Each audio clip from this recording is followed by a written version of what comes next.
engaging celebrity interviews, exciting updates from Christian filmmakers, movie reviews so you can choose your movies wisely, and so much more here on Faith on Film with Isaac Hernandez and Holly McClure.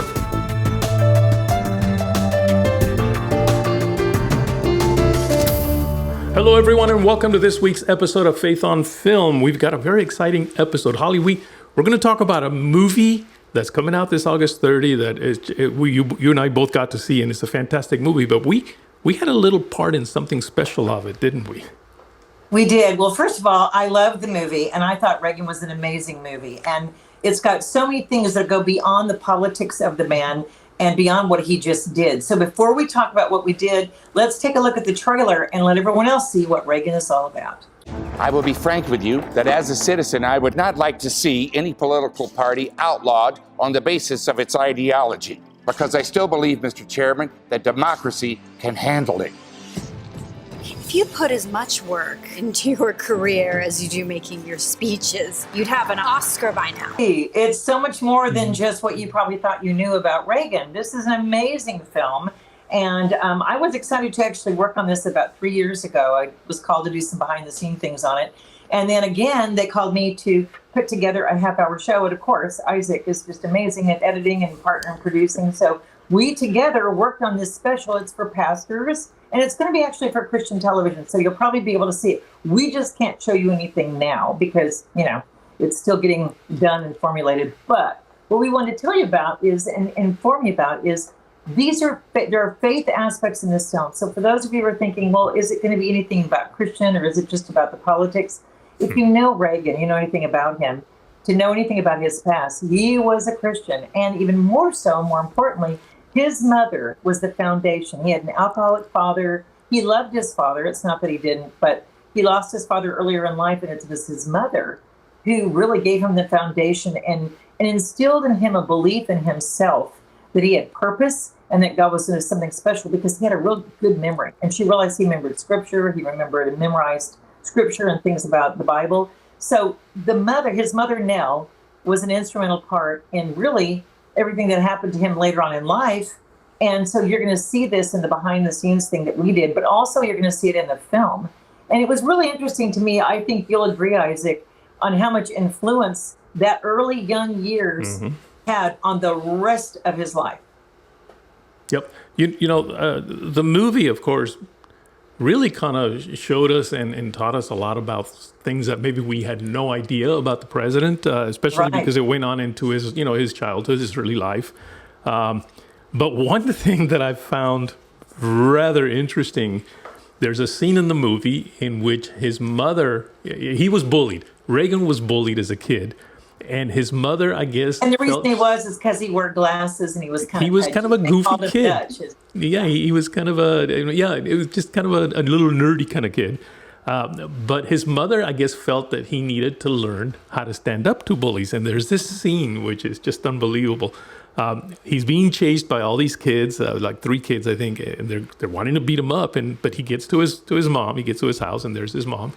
And his mom literally tells him that he needs to face these bullies, turns him around and says, "Get out there, because if not, they will always bully you." And then she went inside the house, she looked out, and he went out and she shut the door.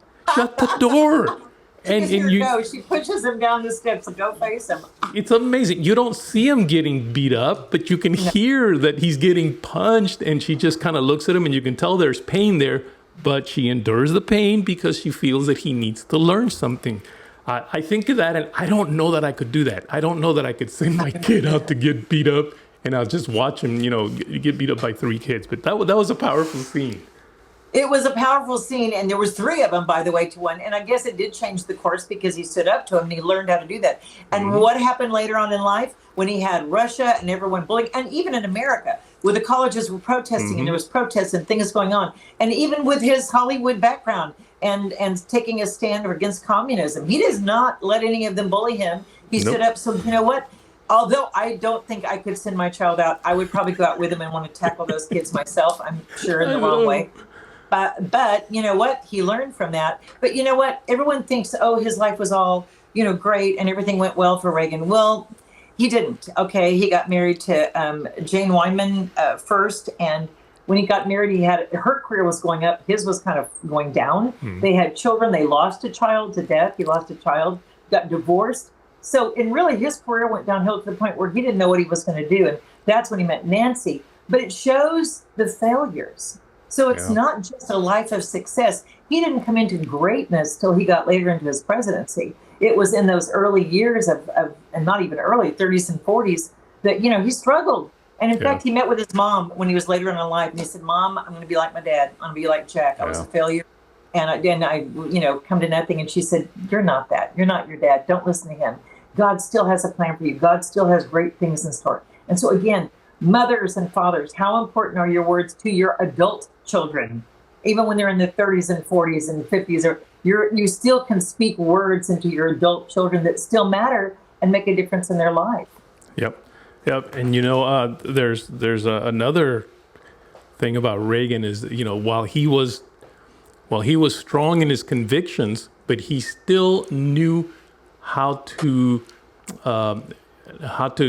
be friends with people that were completely opposite of what what his convictions were. Not to change his convictions, but to at least be able to have conversation, have dialogue, something we don't seem to have anymore. And there's a beautiful scene. Now, I love that the movie starts with his assassination, okay? Not because I like assassination, or the attempt, I should say. And Tip O'Neill came to visit him at the hospital.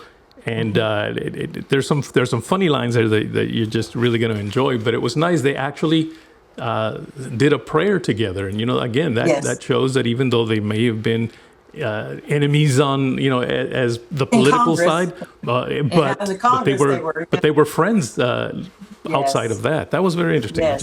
And that also helped Reagan with Russia.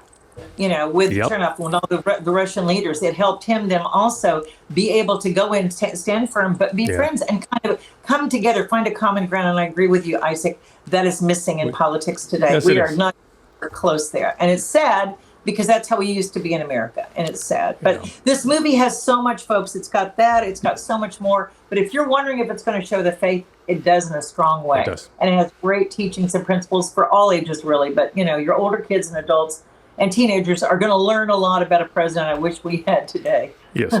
So get out there and see it August 30th. It premieres in theaters nationwide.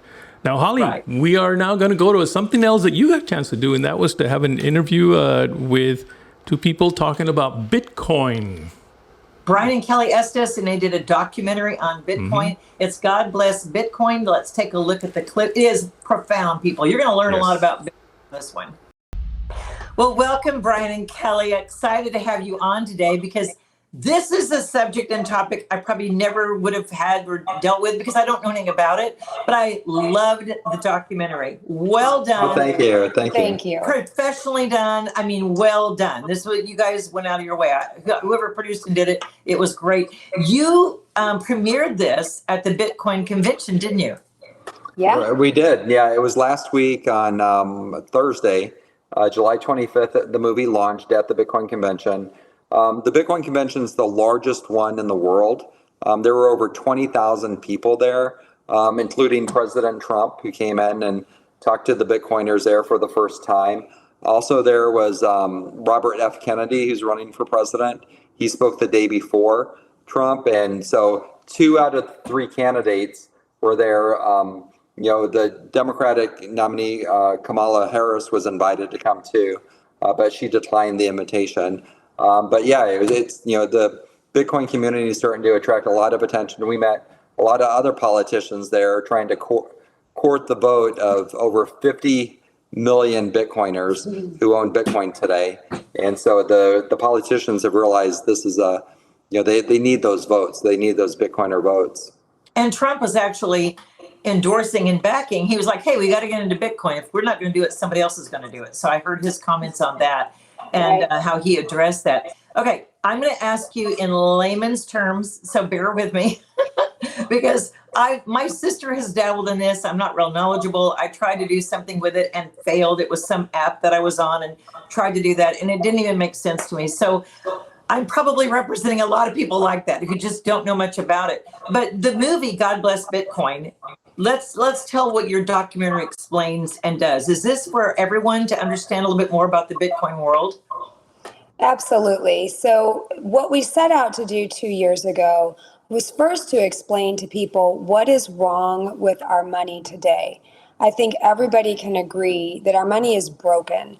We can't afford, despite how many jobs we have, to make ends meet if we are wage earners. So people are having to make hard decisions like, do I fill up my tank all the way, or do I save a little and put out for groceries? What we are earning is not buying what it should, and that is because of the printing of money. And every time our government prints more dollars and puts them into circulation, it takes the value of ours and it drops it. And so that's the first thing we set out to do, is really to explain what's going on, because a lot of people just don't understand. They blame themselves. It's not anything you're doing wrong. You're not broken. The system is broken. Then we look at Bitcoin, and we, on a macro level, explain what it is in a way that I think is easily digestible, because it is complicated. You are not the only one. So we try to keep it in easy to understand terms. We created 3D animations to take some of the ideas that are complicated and make them more digestible. And then we look at, and we compare and contrast Bitcoin with our current system through a moral and ethical lens. And that is where we bring in religious leaders from around the world's religions to explain to us what the sacred texts, meaning the Bible or the Quran or the Torah, say about money and how we're to use it. And so that is really what the film is about. Okay, well, here's just a common question. How do we use Bitcoin in everyday life? Is it something you're going to go to the grocery store and buy groceries with? Is it something you're going to be able to use that way? Are we there yet? Yeah. Oh, go ahead. Oh, sorry. No, you go ahead. So yeah, we're not there yet, to answer your question. So back in 2014, the IRS declared Bitcoin as property. And so it's kind of like Apple stock or Nvidia stock. It's property. You really can't spend it, because every time you spend it, you have to file what's called a Schedule D and report that with the IRS. And it's just too cumbersome to use it as currency. So we think that was done on purpose to slow down the adoption of Bitcoin. So what people use it for in the United States is more of a savings account. So, you spend your dollars, and your dollars are your checking account. But your savings account, when you work and you pay your bills after you get your paycheck, that money that's left over, what are you going to do with that? If you keep it in dollars and the government prints more dollars, those dollars buy fewer and fewer goods in the future. So you have to put those dollars somewhere to store them. And so Bitcoin is like a savings account, because there's a maximum supply of 21 million, and no matter what, you can't create more than 21 million Bitcoin. It's the best form of money humans have ever created. So that's what we explained in the movie. You really want to use Bitcoin as a savings account and use your dollars as your checking account.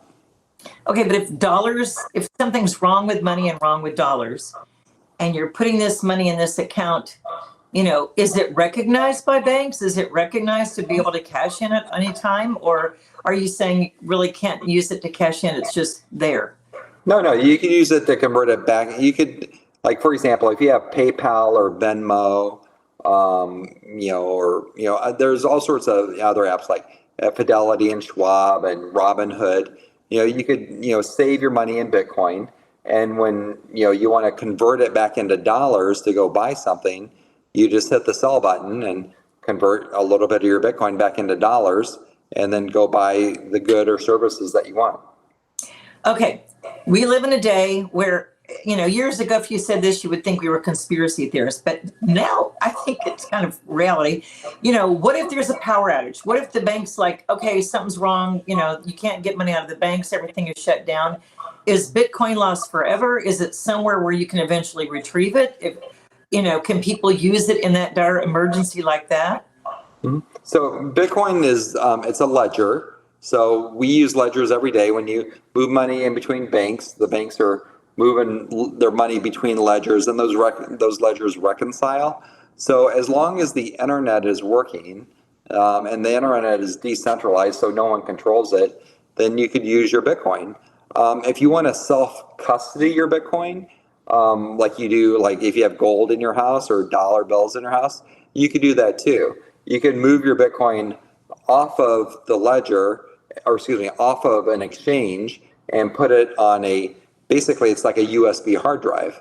And you could hold your Bitcoin there. Or you could actually use what's called a paper wallet, like the early guys or early people did. They would just write down their private keys on a piece of paper and hold those in a safe place. And so if you ever need to get access to your Bitcoin, you have access to it.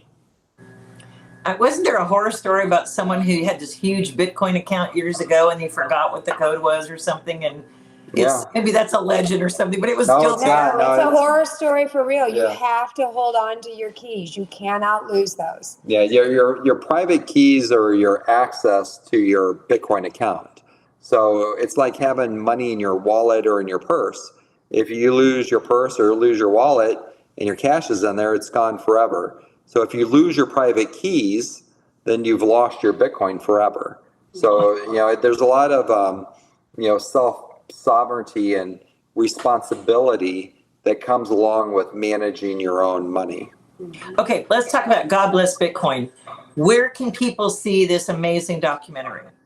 So you can go to our website, godblessbitcoin.com, and the movie is there free for you to watch and to download. So you could have a screening if you'd like, with your local church community or with a friend group. So we made it free so that as many people could watch it as possible. Our goal is 1 billion views. We want as many people as possible to understand that Bitcoin is hope. You could also just go to YouTube and go to God Bless Bitcoin there and watch it there for free. Okay, and then on this documentary, for people that have no idea, it's not, I thought it was really interesting. It was fascinating. It's not a boring, charts and graphics and nothing. We had a lot of different, very VIP people, guests talking about it and how they use it and the good of it.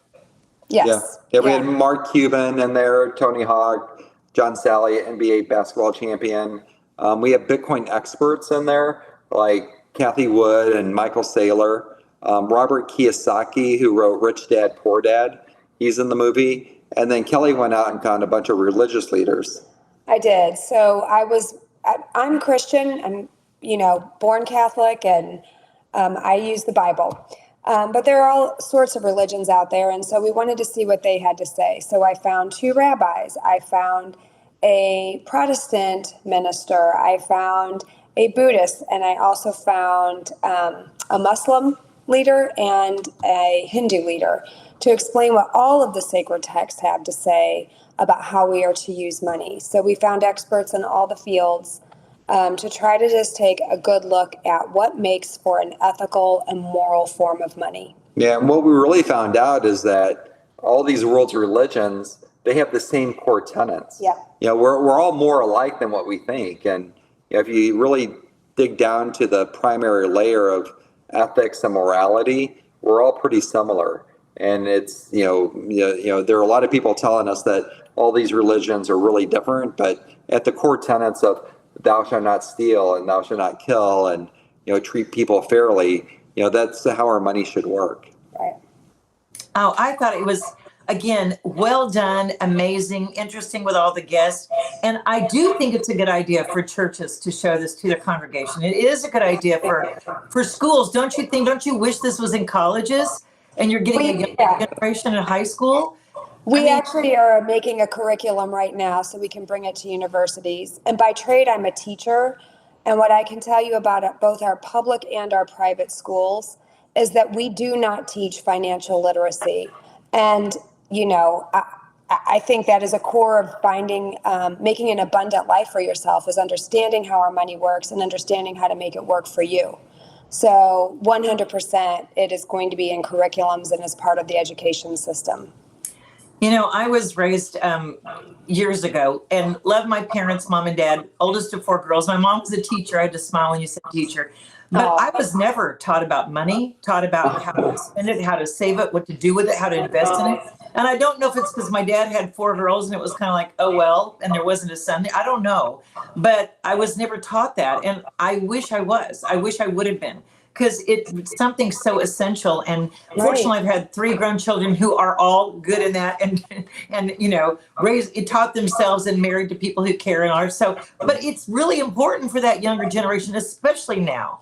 Right. The government doesn't. The government schools don't teach us about money. Even the private schools don't. No. I went to some of the best universities in the world: University of Illinois, Washington University, Cambridge University, London School of Economics.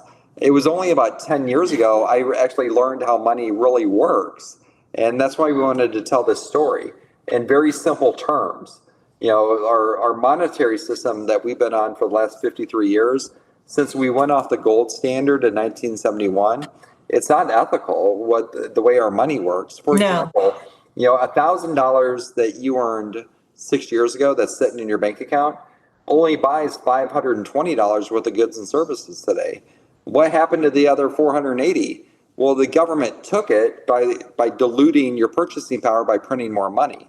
And people just don't understand what that means. And when you watch the movie, the first 20 minutes, we explain to you how that works. So now you know why you're working so hard and you can't keep up with your bills. Right. And so we just want to explain to people, this is the reason you're working so hard and you can't pay your bills and you're struggling. Absolutely. And there's a better system, and you can opt out of this system and go into the new system, which is Bitcoin, and that's more ethical and moral.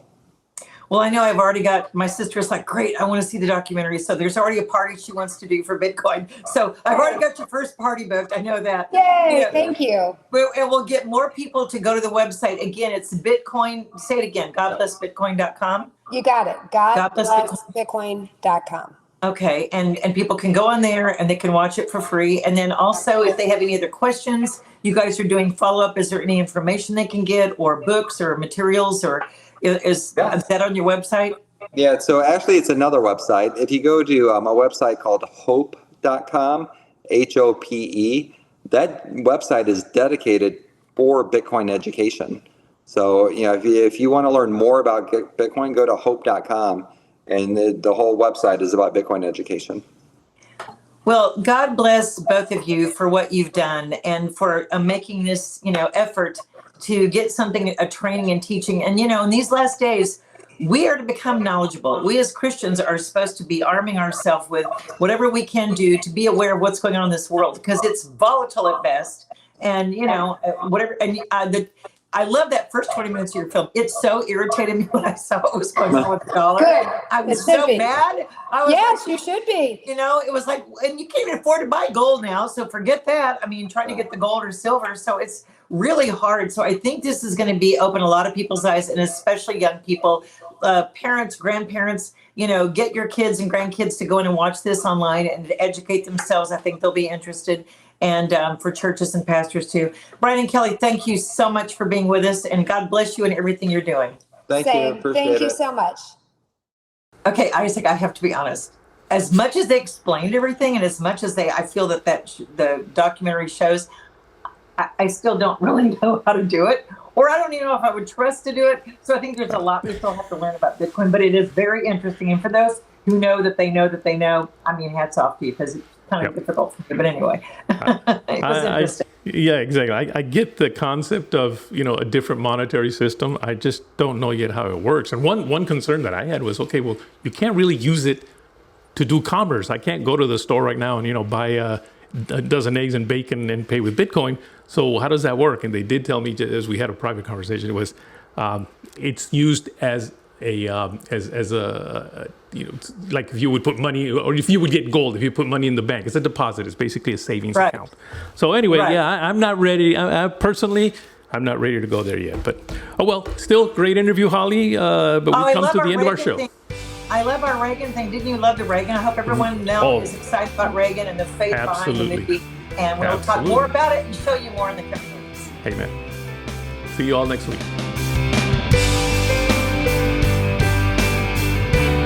Write to us at faithonfilmtv@gmail.com. That's faithonfilmtv@gmail.com.